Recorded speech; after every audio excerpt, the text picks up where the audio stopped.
दोस्तों, अगर आप बाहर किसी कंट्री में जाना चाहते हैं तो आपने कभी ना कभी डोंकी का नाम लाजमी सुना होगा।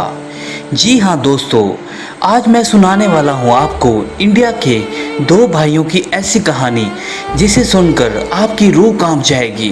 दोस्तों, अमेरिका में डोंकी लगा कर गए दो सगे भाई जिनका नाम वीरपाल और गुरपाल सिंह, इनके साथ जो भी हुआ उसे सुनकर आप दंग रह जाएंगे। गुरपाल सिंह ने कहा उसने और उसके भाई ने 2 बार कनाडा जाने के लिए ट्राई किया, लेकिन दोनों बार इनकी फाइल रिजेक्ट हो गई। जब दूसरी बार फाइल रिजेक्ट हुई तो इन्हें बहुत ठेस पहुंची, क्योंकि इनके पैसे काफ़ी खर्च हो चुके थे और दोबारा से फाइल लगाने की इनकी हिम्मत नहीं हुई। ऐसे ही कुछ दिनों के बाद इनके एजेंट का इनके पास फ़ोन आया जिससे उन्होंने पहले फाइल लगवाई थी।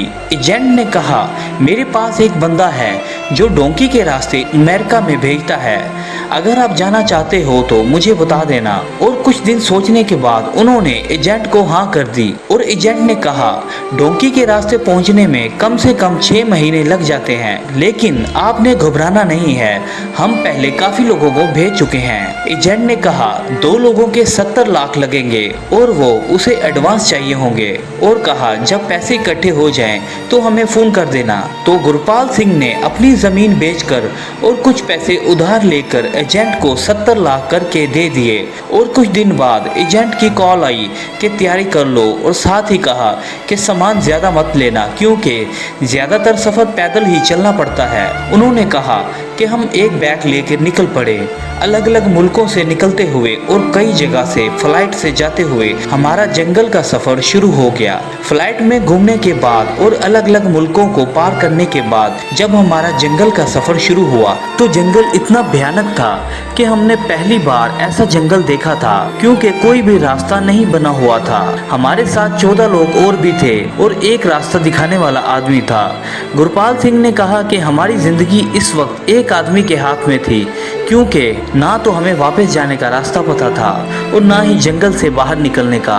और इतना ही नहीं, वो आदमी हमारी जुबान भी नहीं समझता था और ना ही हमारे साथ बात करता था, लेकिन फिर भी वो एक अच्छा इंसान था। ज़रूरत के टाइम हमारी बहुत मदद करता था।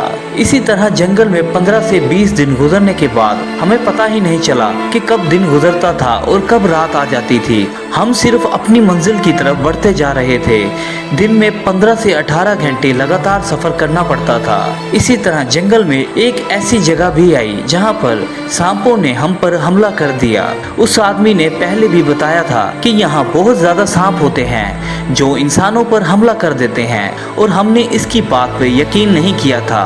हमले के दौरान सांपों ने हमारे कई साथियों को काट लिया था, इसमें मेरा भाई वीरपाल भी शामिल था। इन सांपों ने उस आदमी को भी डस लिया था जो हमें रास्ता दिखा रहा था, लेकिन उस आदमी ने अपनी जेब से एक शीशी निकाली और पी गया। इसी तरह वो आदमी तो बच गया, लेकिन बाकी सब आहिस्ता आहिस्ता मरने लगे। वीरपाल भी मेरे हाथों में ही दम तोड़ गया।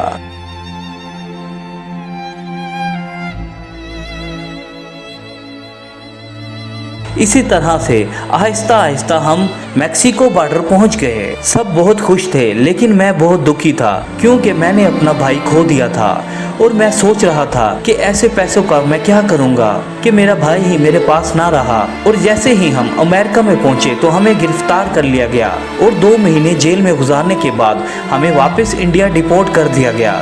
मैंने पैसे भी गंवा लिए, ज़मीन भी गंवा दी और अपना भाई भी खो दिया। बाहर जाने के लालच ने मेरी ज़िंदगी बर्बाद कर दी थी। दोस्तों, ऐसी कहानी से एक ही सबक मिलता है कि कभी भी 2 नंबर तरीके से बाहर जाने का मत सोचना, सिर्फ 1 नंबर रास्ता ही इख्तियार करना।